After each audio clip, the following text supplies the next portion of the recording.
There are only seats for 8. At a fancy restaurant with 9 mom friends, she treated me like an outsider as if it were the most natural thing. Surrounded by concerned glances, I reached my limit and decided to leave with a smile. I guess I'm not really one of the mom friends, so I'll be heading home. Little did the mom friends know, something surprising was about to happen to them. I'm Mary, 42 years old, a mother of 2 with a good relationship with my husband. I had a decent group of mom friends and was living a seemingly perfect life. Recently, a new neighbor moved in near my house. Her name is Emma, and she's 10 years younger than me. It seemed like her first time with child rearing, and she approached us wanting advice. But I was soon shocked by Emma's unbelievable actions. Hello, you're Mary, right? The first time we met, Emma approached me with an inquiring look. My mom friends and I stopped our conversation to look at her. The day was an open house for our kids, and there were people we don't usually see. Thinking Emma was one of them, I was surprised to learn she was actually a new neighbor who just moved in, and she lived near me. That big house? I had no idea, sorry. When I said that, yeah, that's the one. Emma beamed and replied cheerily. I was surprised where her house was built. It wasn't a luxury neighborhood, but it was in an area with reasonably large plots of land, and her house stood out as being particularly large. We all wondered who could be living in such a house. To think it was such a young woman was a surprise. My husband is a bank executive. He recently got a promotion and we bought that house, the big one, Emma boasted. As I humored her happy tale, it started to feel suspicious. We have other properties too, like a vacation home in Aspen. It's such a nice place with great views and a comfortable environment. We always go there during long vacations. Oh, are you interested in traveling abroad? We travel a lot. Just recently we splurged and went to Europe. And so Emma's stories went on and on. We felt an unpleasant premonition as we continued to respond to her with forced smiles. Emma's attitude became increasingly blatant. You know, the people around here, well, they don't seem to be very wealthy. I was worried I might not find anyone I could get along with. But then I saw Mary's house. It's the biggest in the area, right? I thought we might become friends. Emma said this, smiling at me. Did she notice the sour expression of the other mom friends? Faced with her intense personality, I found myself blurting out, is that really an appropriate thing to say? What do you mean? I'm just telling the truth, she retorted. Since that incident, she became somewhat ostracized by the group. I intended to keep my distance too, but for some reason, Emma started to resent me. Oh, are all of you mom friends out for lunch?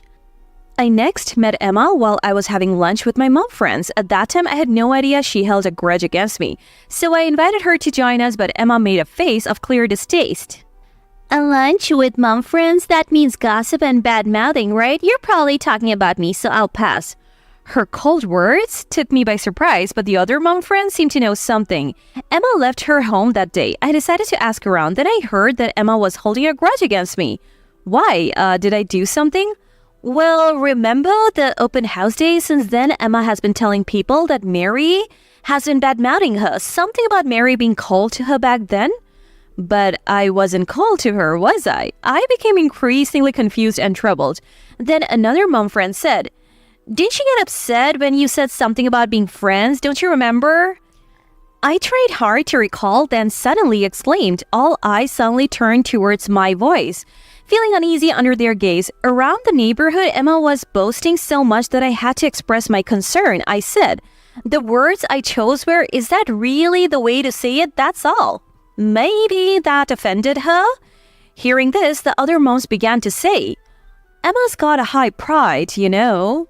I was worried about having unintentionally angered her, wondering what to do. As a neighbor, I wanted to maintain a smooth relationship, but if she's holding a grudge, that might not be possible. Other mom friends say that Emma has a high pride and often boasts about being wealthy. Her husband works at a bank and has a good salary, which is one of her favorite things to brag about. She always carries high brand items, and it seems she only eats at upscale restaurants and uses luxury ingredients. With such a stereotypical personality, one might think she would be easy to handle, But being resented by someone like Emma seemed like it was going to become a complicated issue.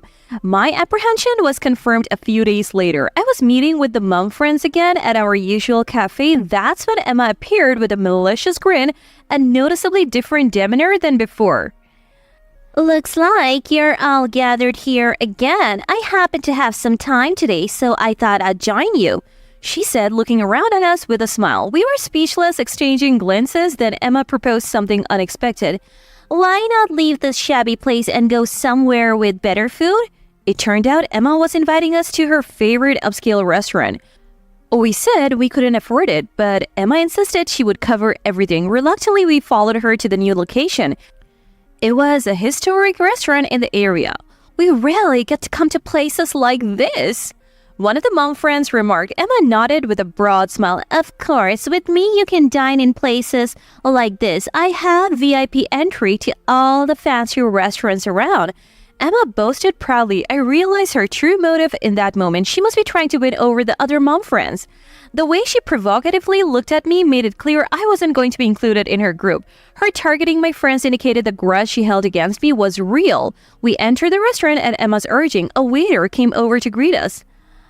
Thank you for always coming. Hearing this, the mom friend started to buzz. She really does have VIP entry. Emma responded with a pleased look, then instructed the waiter, we'll need a table for 8. Hearing her words, the mom friends and I exchanged glances. Aren't there 9 of us? I asked. Emma turned to me with an exaggerated expression. It seems like you weren't enjoying yourself, Mary, so I thought maybe you should head home. Excuse me? Such a pity, but if you're not having fun, there's no point in staying, right? Bye then. I was stunned by her words. Ruminating over what she said, I realized she deliberately brought everyone to her territory just to exclude me. I always thought Mary was a bit clueless, kind of meddlesome.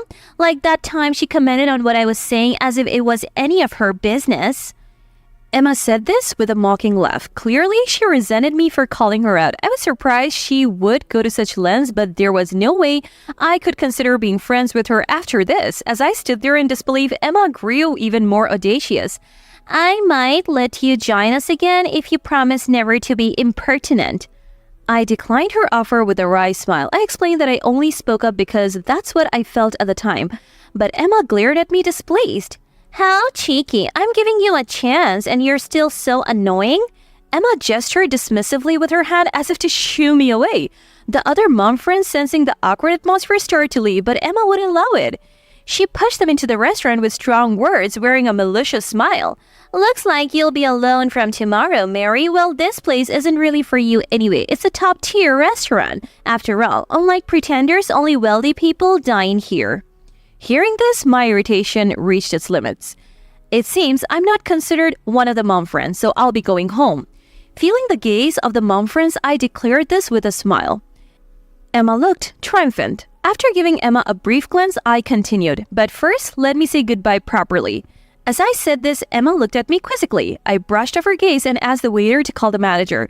The waiter, with a surprised look, fetched the manager, an elderly man who soon approached. I greeted him as usual. Hello, thank you for always being so accommodating. And thank you. How are your children doing? Emma looked on in shock at this exchange. She quickly interrogated the waiter, demanding to know what was going on, and turned her gaze to me. Before I could answer, the manager spoke up to Emma. There's no mystery here. Mary is the owner of this restaurant. At these words, Emma looked even more astonished. She glared at me defiantly. I immediately smiled. Emma, thank you for always patronizing our restaurant. As the owner, I'm proud you like it so much. I look forward to your continued support. My words left Emma dumbfounded. She probably never imagined her favorite restaurant was owned by me. She must think I have made her lose face, so I'm likely to be disliked by her even more now. But that's okay. Since I'm already resented, a little payback to embarrass Emma shouldn't be a problem. Thinking this, I continued to smile at Emma. Emma glared at me sharply, seemingly at a loss for words. As we faced off, the manager looked puzzled, not understanding the situation. Then he seemed to catch on and backed me up. Mary had been a great help to many restaurants, including this one. Though it's an old establishment, it once struggled with management. That's why Mary stepped in and revitalized it. We can't thank her enough. Emma's disbelief deepened at the manager's words. I thanked him. It's because this restaurant is wonderful, I added. The manager laughed heartily at this. Emma watched our exchange with frustration.